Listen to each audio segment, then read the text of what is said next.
जैसे अपनी जिंदगी के बारे में सोचिए। जब मैं कह रहा हूं अपनी, इसका मतलब मैं अपनी भी शामिल कर रहा हूं। मैं ये नहीं कहना चाह रहा कि मैं 30 मार्क खाऊं और आप 20 मार्क खाएं, बराबर ही हम सब लोग हैं, ठीक है। हम सबके जीवन का सामान्य तरीका क्या है कि हम सबके कुछ लोग दोस्त हैं, कुछ दुश्मन हैं।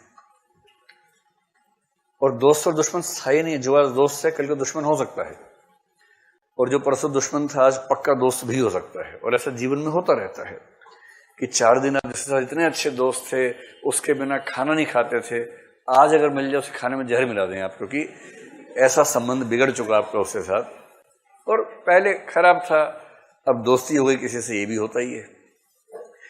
तो हम सब क्या करते हैं, जीवन जी रहे हैं। बहुत सारे लोग जीवन जी रहे हैं।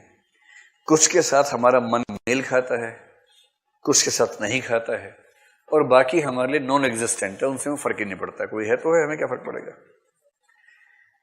तो कुछ के साथ अच्छे भाव, कुछ के साथ बुरे भाव, इसी तरह चलते रहते हैं। इसी को जीना कहते हैं। और जिस ज्ञान नहीं चल रहा है, सुनो पूरी बात को, मुझे लगा कोई बोला सही बात है ना। जो भी भाई ज्ञान नहीं चल रहा है, थोड़ा निबंध को समझा रहा हूं, निबंध समझ लो, ये बाबा टाइप मामला नहीं हो रहा है कि सही बात है ना। कंसेप्ट है, कंसेप्ट समझो क्या कहना चाह रहे हैं। पता लगा मुंडी हिलनी शुरू हो गई, कल से भगवा चोला पहन के आना शुरू कर दिया, वो सब नहीं चलेगा यहाँ पर। तो वो कह रहे हैं कि ये जो सारा चलता है भावनाओं के क्षेत्र में, सहयोग और असहयोग वाला मामला, ये जिस भूगोल में चलता है उसी को हम जगत कह देते हैं, संसार कह देते हैं। और संसार में हर प्राणी की स्थिति यही है। अब वो कह रहे हैं कि दिक्कत यह है कि जब तक हमारी चेतना निम्न स्तर पे है, तब तक हम अपने आप को सबसे भिन्न मानते हैं, पृथक, मैं, अहम का भाव। ये ईगोइज्म जो है, ये बच्चों में बहुत ज्यादा होता है, बाद में धीरे धीरे कम होता है, लेकिन तब भी रहता है। और ईगोइज्म का मतलब है कि दुनिया में जो कुछ भी हो उसको इस रूप में देखना कि मेरे लिए फायदेमंद है, नुकसानदेह है। जैसे बरसात का मौसम आया, अब डेंगू का सीजन आएगा, और कोई डॉक्टर बहुत खुश है, कह रहे डॉक्टर साहब बधाई हो, डेंगू आ रहा है, टीवी पे खबर आई 2 केस आ गए हैं, बस सब अगले 2 महीने जम के काम कर लो, फिर साल भर ऐश करना। अगर किसी डॉक्टर को डेंगू होने के नाम से खुशी होने लगे, तो इसका मतलब है कि अपना स्वार्थ इतना हावी हो चुका है कि उसे इस बात से फर्क नहीं पड़ता कि उसके स्वार्थ के लिए कितने लोगों की जिंदगी खतरे में पड़ गई। किसी भी क्षेत्र में अगर किसी भी ऐसी चीज में हमें सुख होने लगे जो दरअसल लोक दुख से जुड़ी है, तो चिंता की बात है। और जब तक व्यक्ति ऐसा रहता है, बात केवल डॉक्टर्स की नहीं है, हर प्रोफेशन में ऐसा हो सकता है, हर प्रोफेशन में। जैसे कोई वकील है जो शादी करवाना और तलाक करवाने का काम करता है, ये वाला केस देखता है, और उसने रिपोर्ट पढ़ी कि भारत में तलाक की दर 20% बढ़ी पिछले 1 साल में। बधाई यार वकील साहब, बहुत बढ़िया, अपना बिजनेस 20% बढ़ेगा अब, क्योंकि तलाक बहुत तेज बढ़ रहा है। बहुत बढ़िया, ऐसा ही बढ़ता रहे, मजा आ जाए। अब उसको इस बात से रत्ती भर फर्क नहीं पड़ रहा कि इससे समाज की क्या स्थिति बनेगी। उसको लग रहा है कि बस केस आते रहें और मेरा काम चल जाए। किसी भी व्यवसाय में, किसी भी जीवन में, जैसे विद्यार्थी जीवन में ही आपको कंपटीशन एक व्यक्ति से है, एग्जाम के 1 दिन पहले उससे एक्सीडेंट हो गया, अगर भगवान ही चाहता है कि मैं टॉप करूं, ठीक ही हुआ, अगले साल देगा एग्जाम। अगर मन में ऐसे भाव आने लग जाते हैं, या जिससे आपको कंपटीशन है उसकी मौत होगी, बाई चांस मौत हो गई, और आपके मन में अगर खुशी का भाव आ गया इस बात को लेकर, 1 सेकंड के लिए भी अगर आ गया, तो शुक्ल जी उसी और संकेत कर रहे हैं कि इस संघर्ष में हम लोग खुद को दुनिया से अलग समझते हैं, एकदम पृथक अनुभूति कि मैं हूं।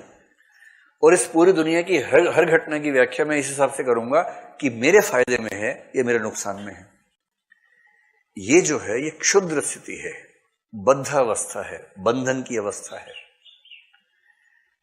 लेकिन जब व्यक्ति इन चीजों से मुक्त हो जाता है, मैं के भाव से मुक्त होकर यह महसूस करने लगता है कि इस संपूर्ण जगत के अनंत हिस्सों में एक हिस्सा मैं भी हूं, कोई पृथक सत्ता नहीं है, संसार के एक अंश के रूप में मैं हूं।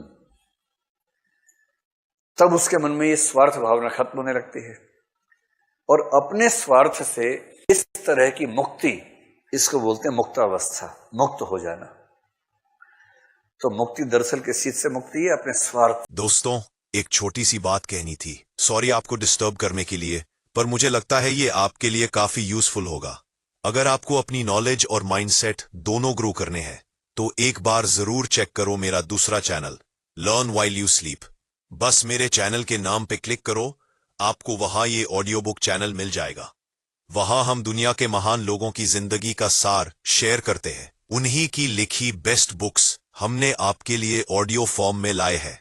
जैसे आपने हमेशा हमें अपना प्यार दिखाया है, हमें उम्मीद है वैसा ही सपोर्ट आप लर्न व्हाइल यू स्लीप को भी दोगे। आपको देखना भी नहीं है, बस अपना काम करते रहो या सो जाओ और सुनते रहो, सीखते रहो और अपनी जिंदगी को नेक्स्ट लेवल पे ले जाओ। चलो अब वापस चलते हैं अपने टॉपिक की तरफ। से अपने संकुचित क्षुद्र हितों से मुक्ति है, उसको बोलते हैं मुक्तावस्था। आत्मा की मुक्तावस्था को कहते हैं मोक्ष। जैसे आत्मा मुक्त होती है, शंकराचार्य को ध्यान रखिए, वैसे हृदय भी मुक्त होता है। आत्मा की मुक्तावस्था होती होगी ज्ञान मार्ग से, जैसे शंकराचार्य करवा रहे थे, पर हृदय की जो मुक्ति होती है वो उस तरीके से नहीं होगी। वो कैसे होगी? हृदय की इसी मुक्ति के लिए हमारी वाणी जो शब्द विधान करती आई है उसे कविता कहते हैं। यानी कविता वह शक्ति है, वह शब्द विधान है जो बद्ध हृदय को मुक्त करने का प्रयास करता है। और चूंकि इससे हमारा हृदय मुक्त होता है, इसका मतलब मुक्ति तक पहुंचने का मार्ग ये भी है। और इसलिए हम कविता को भाव योग कहते हैं और ज्ञान योग और कर्म योग के समकक्ष मानते हैं। ज्ञान योग से क्या होता था? आत्मा मुक्त हो जाती थी। कर्म योग से भी लोग मानते हैं कि इससे हमारी चेतना मुक्त हो जाती है, मोक्ष मिलता है। कर्म योग ज्ञान योग की टक्कर में कह रहे हैं एक और योग है भाव योग। भाव योग है कविता, क्योंकि भाव योग पर चलकर हमारी भावनाएं, हमारा हृदय मुक्त हो जाता है, बंधन में नहीं रहता है। हाथ कुछ लगा नहीं, कोई भी भाव कमबख्त जगह नहीं। आप चारों इस भाव से बैठे कि जैसे सन्नाटा पसर गया है, एकदम बड़ा खौफनाक हादसा कोई हो गया हो जीवन में। जैसे बुझा रहा है कि नहीं बुझा रहा है? बुझा रहा है।